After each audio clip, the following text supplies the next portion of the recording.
एची पिलड़ा में जावणो आई मनावणो पिलड़ा में जावणा आई गुण गावणा निके चरित लिख लगावणा जी एची पिलड़ा में जावणो ने आई गुण गावणा निके चरित लिख लगावणा जी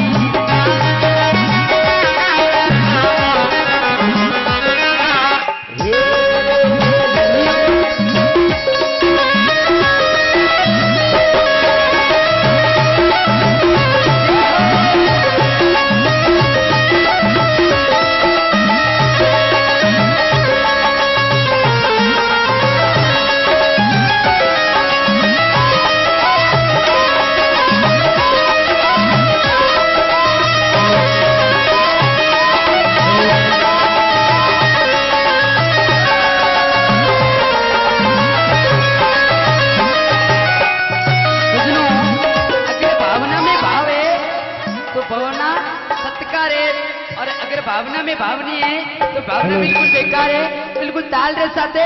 अरे जल्दी ओ पेरो रोई नीरो लगे कनो सुहावनो